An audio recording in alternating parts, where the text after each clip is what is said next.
Half blood Prince अध्याय 27 मीनार पर गिरी बिजली। सितारों से भरे आसमान के नीचे लौट आने के बाद हैरी ने डंबलडोर को सबसे करीबी शिलाखंड के ऊपर तक धक्का देकर उनके पैरों पर खड़ा किया। डंबलडोर का वजन संभालते हुए गीले और कांपते हैरी ने पूरी एकाग्रता से अपने गंतव्य स्थल पर ध्यान केंद्रित किया, हॉग्समीड। अपनी आंखें बंद करके उसने पूरी ताकत से डंबलडोर का हाथ पकड़ लिया। उसे भयंकर दबाव महसूस होने लगा। आंख खोलने के पहले वो जान गया था उसने ये काम सफलतापूर्वक कर लिया है, क्योंकि नमक और समुद्री हवा की गंध चली गई थी। सब कुछ स्थिर था, अंधेरा छाया हुआ था, सिर्फ कुछ स्ट्रीट लैंपों के ऊपर की खिड़कियों से रोशनी आ रही थी। हमने ये काम कर दिया प्रोफेसर, हैरी थोड़ी मुश्किल से फुसफुसाया। उसे एहसास हुआ उसके सीने में दर्द हो रहा है। हमने ये काम कर दिया, हमें होर्क्रक्स मिल गया। डंबलडोर उसे टिक कर खड़े थे, लेकिन इसके बावजूद वो लड़खड़ा रहे थे। एक पल के लिए तो हैरी ने सोचा कि उसके फूहड़ अंतर्ध्यान के कारण ऐसा हुआ होगा। फिर उसने उनका चेहरा देखा, जो स्ट्रीट लैंप की दूर आती रोशनी के कारण ज़्यादा पीला और बेरंग दिख रहा था। सर आप ठीक हैं? पहले से बेहतर हूँ। वो काढ़ा कोई स्वास्थ्यवर्धक पेय तो था नहीं। हैरी को देखकर दहशत हुई। डंबलडोर ज़मीन पर बैठ गए हैं। सर कोई बात नहीं, आप ठीक हो जाएंगे, चिंता मत कीजिए। उसने मदद के लिए चारों तरफ देखा, कोई नहीं था। उसे किसी भी तरह डंबलडोर को अस्पताल पहुंचाना था। हमें स्कूल पहुंचना होगा सर, मैडम पॉम्फ्रे। नहीं, मुझे प्रोफेसर स्नैप की ज़रूरत है, लेकिन मुझे नहीं लगता मैं इस वक्त उतनी दूर पैदल चल सकता हूँ। ठीक है सर, सुनिए मैं किसी दरवाजे को खटखटाता हूँ, आप थोड़ी देर रुकें, फिर मैं भागकर मैडम सेवरस। डंबलडोर धीरे से बोले, मुझे सेवरस की ज़रूरत है। ठीक है, मैं स्नैप को ले आता हूँ, लेकिन मुझे एक पल के लिए आपको छोड़ के जाना होगा ताकि मैं मदद। लेकिन इससे पहले कि हैरी हिल सके, उसे भागते हुए कदमों की आवाज़ सुनाई दी। उसका दिल उछल गया। किसी ने देख लिया था, किसी को पता चल गया था उन्हें मदद की ज़रूरत है। उसने मुड़कर देखा कि मैडम रोज़ मार्टा अंधेरी सड़क पर तेज़ी से उनकी तरफ आ रही थी। वो ऊंचे हील वाली रोएदार स्लीपर्स और एक रेशमी ड्रेसिंग गाउन पहने थी। जब मैं बेडरूम के पर्दे लगा रही थी तो मैंने आपको प्रकट होते देखा। हे भगवान, मुझे समझ में नहीं आ रहा क्या, लेकिन एल्बस को क्या हुआ? वो ठहर गईं, हाँफते हुए आंखें फाड़कर डंबलडोर को घूरने लगी। वो घायल हो गए हैं मैडम रोज मार्टा, आप उन्हें 3 ब्रूम स्टिक्स में रखें, मैं स्कूल से मदद लाता हूँ। तुम वहाँ अकेले नहीं जा सकते। क्या तुम्हें एहसास नहीं है? क्या तुमने नहीं देखा? अगर आप उन्हें मेरी पकड़ने में मदद कर दें। हैरी ने उनकी बात को अनसुना कर दिया। हम उन्हें अंदर ले जा सकते हैं। क्या हुआ? डंबलडोर ने कहा। रोज मार्टा, क्या कुछ गड़बड़ हुई है? मौत का निशान एल्बस। उन्होंने आसमान में हॉगवर्ट्स की तरफ इशारा किया। इन शब्दों को सुनकर हैरी के मन में दहशत भर गई। उसने मुड़कर देखा। आसमान में स्कूल के ऊपर उसे निशान दिख रहा था। वो निशान जो प्राणभक्षी इमारत में दाखिल होते समय हमेशा पीछे छोड़ जाते थे, जहाँ भी वो हत्या करते थे। ये कब प्रकट हुआ? डंबलडोर ने पूछा। अपना हाथ बहुत जोर से हैरी के कंधे पर रखकर कठिनाई से उठकर खड़े हो गए। मुश्किल से 10 मिनट हुए होंगे। रोज़ मार्टा, हमें फ़ौरन महल लौटना होगा। हालांकि वो लड़खड़ा रहे थे। हमें झाड़ुओं की ज़रूरत है। मेरे पास बार में 2 झाड़ुएँ हैं। क्या मैं उन्हें भाग कर ले आऊँ? नहीं, ये काम हैरी कर सकता है। हैरी ने छड़ी तत्काल हवा में ऊपर उठाई। आगमनो रोज़ मार्टा की झाड़ुओं। कुछ ही पल बाद शराब खाने के सामने वाले दरवाजे के खुलने की आवाज़ हुई। 2 झाड़ुएँ तेज़ी से सड़क की तरफ उड़ती हुई आ रही थीं। वो हैरी के पास रुक गईं। डंबलडोर अपने पास वाली झाड़ू पर चढ़ते हुए बोले, रोज़ मार्टा, मेहरबानी करके मंत्रालय को संदेश भेज दो। हो सकता है हॉगवर्ट्स के भीतर अभी तक किसी को कुछ एहसास न हुआ हो कि गड़बड़ है। हैरी, अपना अदृश्य चोगा पहन लो। महल की तरफ तेज़ी से जाते समय हैरी कनखियों से डंबलडोर को देखता रहा। उन्हें गिरने की सूरत में वो पकड़ने को तैयार था, लेकिन लगता था मौत के निशान ने उन्हें शक्ति दे दी थी। वो अपनी झाड़ू पर झुके हुए थे। हैरी ने भी खोपड़ी के निशान की तरफ देखा। उसके भीतर डर किसी जहरीले बुलबुले की तरह फूलने लगा। उसके दिमाग से सारी परेशानियां निकल गईं। वो लोग कितनी देर तक गायब रहे थे? क्या रॉन, हरमाइनी और जिनी का खुशकिस्मती अब ख़त्म हो गया होगा? क्या उनमें से किसी की मौत के कारण यह स्कूल के ऊपर मौत का निशान प्रकट हुआ है, या फिर नेविल, लूना या डीए के किसी अन्य सदस्य के कारण हुआ होगा? और अगर ऐसा था तो उसी ने उनसे गलियारों की पहरेदारी करने को कहा था। उसी ने उनसे अपने कमरे की सुरक्षा से बाहर निकलने को कहा था। क्या एक बार वो फिर किसी दोस्त की मौत का जिम्मेदार होगा? जब वो अंधेरी घुमावदार गली के ऊपर मुड़े जिस पर वो पहले चलकर गए थे, तो हैरी ने रात की हवा में सीटी के ऊपर डंबलडोर के दोबारा अजीब सी भाषा के बुदबुदाने की आवाज़ सुनी। वो समझ गया था हॉगवर्ट्स की सीमा रेखा में आने के बाद उसकी झाड़ू एक पल के लिए क्यों कांपी थी। डंबलडोर उस जादू को हटा रहे थे जो उन्होंने महल पर किया था। मौत का निशान खगोल शास्त्र की मीनार के ठीक ऊपर चमक रहा था, जो महल में सबसे ऊपर थी। क्या इसका मतलब ये था कि मौत वहीं हुई थी? पर कोटा वीरान था, महल तक जाने वाली घुमावदार सीढ़ियों पर दरवाज़ा बंद था। संघर्ष या मौत या लाश का कोई निशान नहीं था। इसका क्या मतलब है? क्या ये निशान असली है? क्या कोई सचमुच मरा है प्रोफेसर? निशान की हल्की हरी चमक में हैरी ने देखा डंबलडोर अपने काले हो चुके हाथ से अपना सीना पकड़े हुए थे। जाकर सेवरस को जगा दो। डंबलडोर ने धीरे से लेकिन स्पष्टता से कहा, उसे बता देना क्या हुआ है। उसे मेरे पास ले आओ। किसी से बात मत करना, अपने चोगी को मत हटाना। मैं इंतज़ार करूँगा। लेकिन तुमने कसम खाई थी, मेरा आदेश मानोगे? जाओ। हैरी पीछे हट गया। डंबलडोर ने अपनी छड़ी निकाल ली। दरवाज़ा खुल गया। हैरी जल्दी से उस दरवाजे की तरफ गया जो घुमावदार सीढ़ियों पर खुलता था, लेकिन अभी उसका हाथ दरवाजे के लोहे की घुंडी के करीब पहुंचा था कि तभी उसे दरवाजे की दूसरी तरफ से भागते हुए कदमों की आवाज़ आई।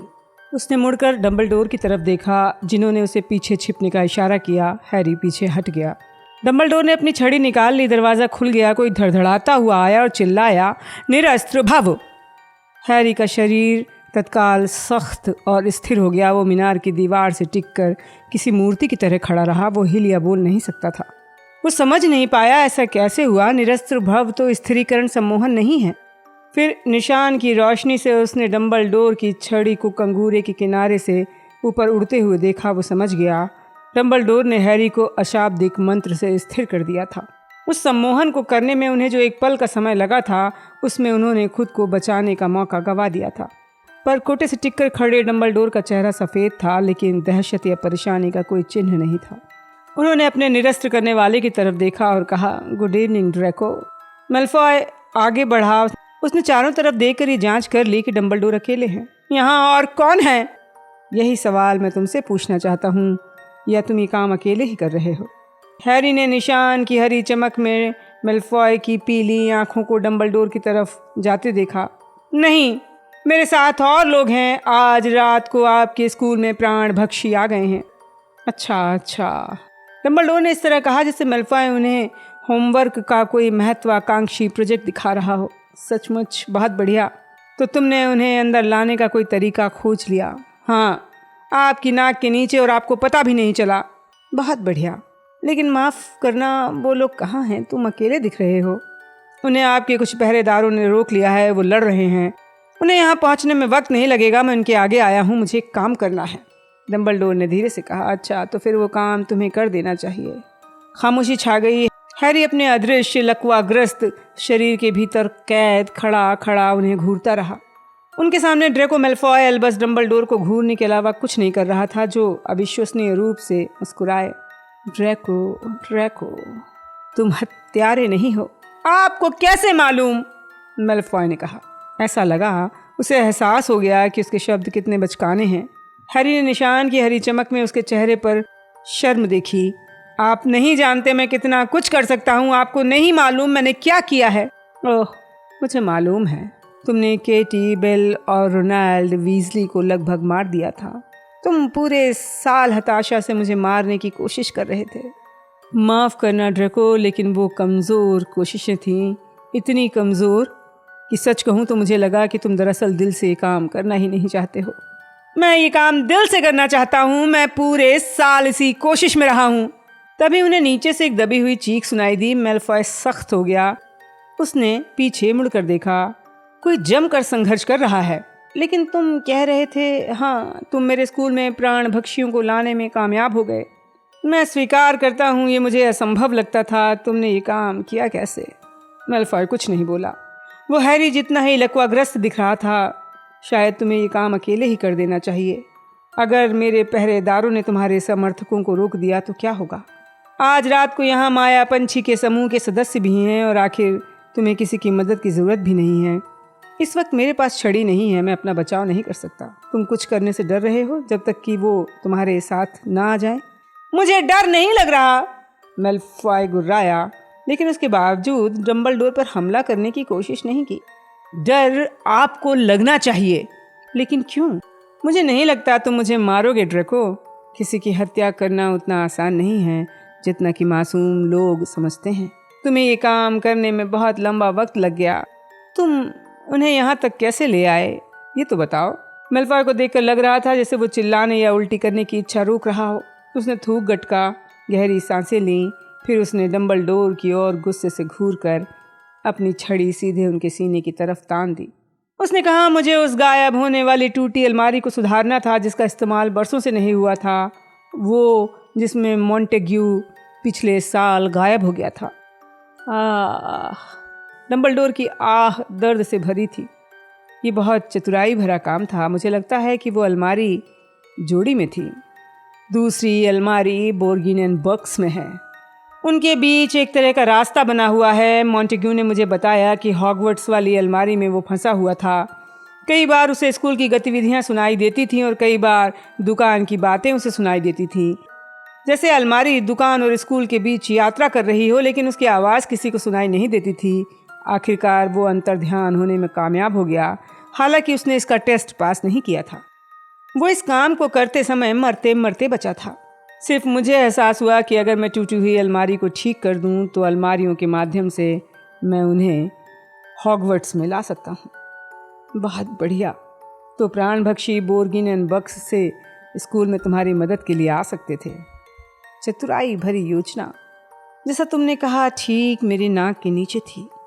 लेकिन ऐसे कई समय थे, डंबलडोर ने आगे कहा, जब तुम्हें यकीन था तुम अलमारी नहीं सुधार पाओगे, तो तुम घटिया काम करने लगे, जैसे शापित हार भिजवाने का, उस शराब में जहर मिलाने का। इसके बारे में बहुत कम संभावना थी कि वो मुझ तक पहुंचेगी। सच कहूं तो मुझे एहसास हो गया था, मुझे यकीन था ये तुम्हारा काम है। तो फिर आपने मुझे रोका क्यों नहीं? मैंने कोशिश की थी ड्रेगो। प्रोफेसर स्नैप मेरे आदेश पर तुम पर नजर रख रहे थे। वो आपके आदेशों पर काम नहीं कर रहे थे। उन्होंने मेरी माँ से वादा किया था। जाहिर है उन्होंने तुम्हें यही बताया होगा ड्रेको, लेकिन मूर्ख बूढ़े आदमी, वो डबल एजेंट हैं। वो आपके लिए काम नहीं कर रहे हैं, आपको बस ये लगता है। ड्रेको, इस बारे में हमारी राय भिन्न है। मैं प्रोफेसर स्नैप पर भरोसा करता हूँ। तब तो आप बड़ा गलत करते हैं। वो मेरी मदद का प्रस्ताव रख रहे थे, वो सारा श्रेय खुद लेना चाहते थे। लेकिन कल सुबह जब वो जागेंगे तब तक मेरा काम पूरा हो जाएगा और तब वो शैतानी शहंशाह के सबसे प्रिय प्राणभक्षी नहीं रहेंगे। वो मेरी तुलना में कुछ नहीं होंगे।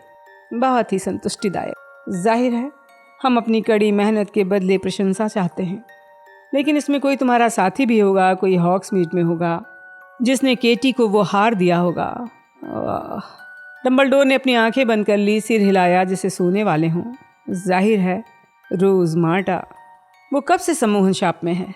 नीचे से एक और चीख सुनाई दी जो पिछली वाली चीख से ज्यादा तेज थी। मेलफॉय ने दोबारा पीछे देखा तो बेचारी रोजमार्टा को अपने ही बाथरूम में छिपने और वो हार हॉगवर्ट्स में किसी भी अकेले विद्यार्थी को देने के लिए मजबूर होना पड़ा।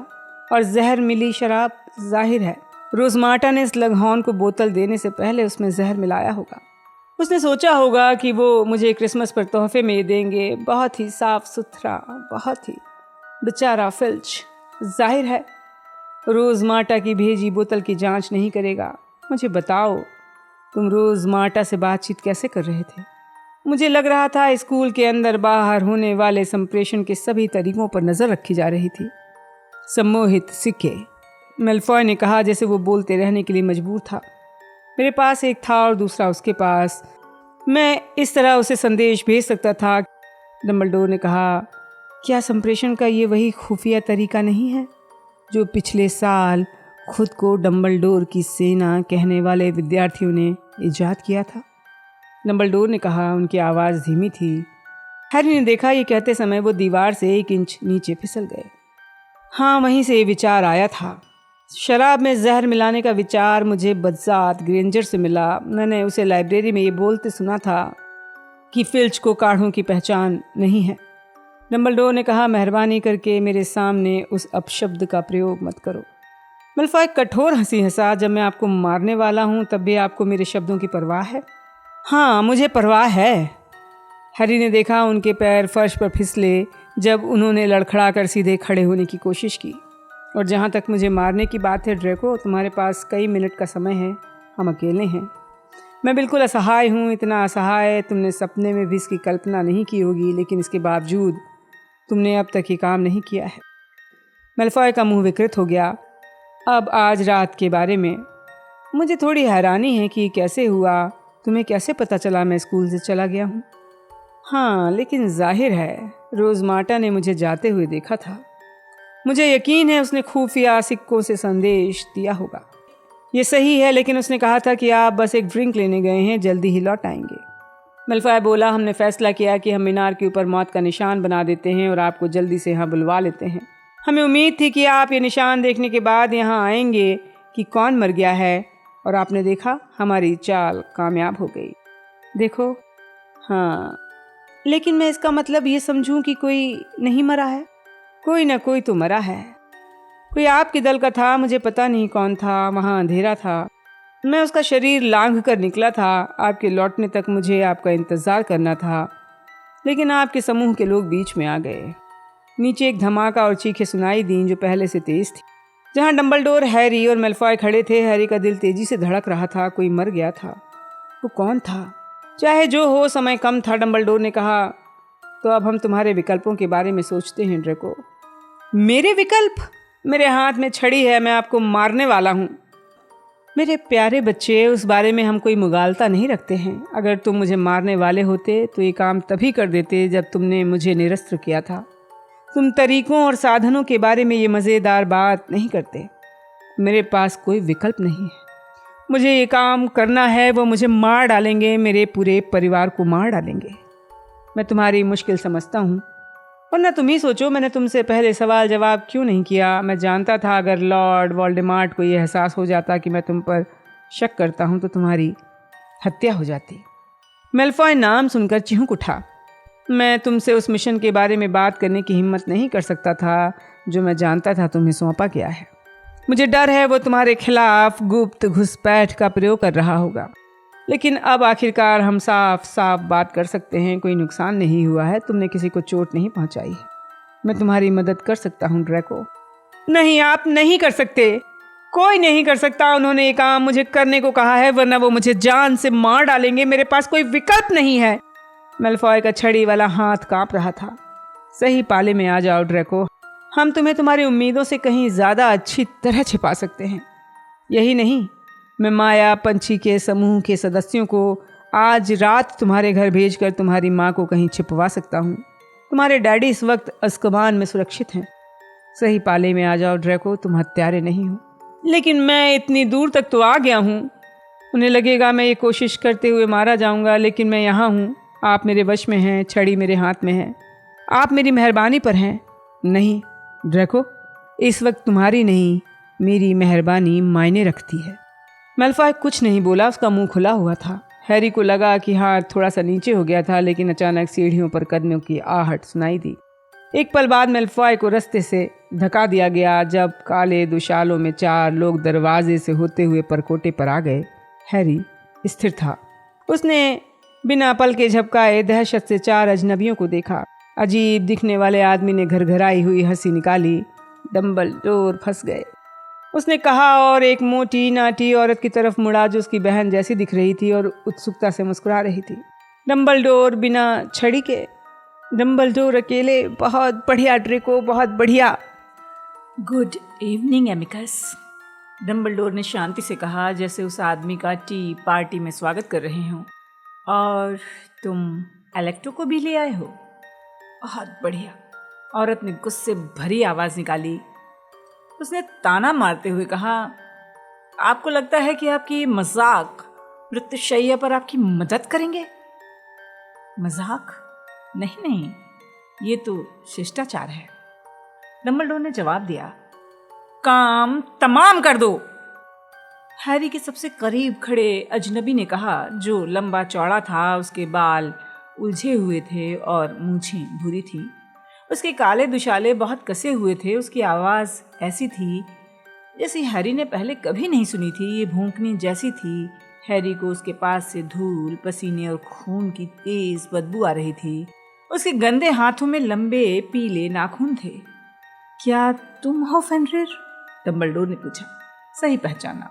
मुझे देखकर खुश हुए डंबलडोर? नहीं, मैं ये नहीं कह सकता कि मैं तुम्हें देखकर खुश हुआ हूँ। फेनरिर ग्रेबैक मुस्कुराया, अपने नुकीले दांत दिखाने लगा। उसकी ठुड्डी पर खून बह रहा था और वो अपने होंठ भद्दे तरीके से धीरे धीरे चाट रहा था। इसका मतलब मैं क्या समझूं, अब तुम बिना पूर्णिमा के हमला करने लगे हो? ये बहुत अस्वाभाविक है। तुम्हें इंसानी गोश्त का ऐसा स्वाद लग गया है कि तुम 1 महीने में एक बार से संतुष्ट नहीं हो। सही कहा, आपको सदमा लगा है ना डंबलडोर, आप डर गए। देखो, मैं ये नाटक तो नहीं करूँगा कि इससे मुझे हिकारत नहीं हुई। हाँ, इस बात से सदमा लगा कि ड्रैको ने तुम्हें उस स्कूल में आमंत्रित किया जहाँ उसके दोस्त रहते हैं। मैंने नहीं किया, मैल्फॉय ने कहा। वो ग्रे बैग की तरफ नहीं देख रहा था। मुझे नहीं पता था कि वो आने वाला है।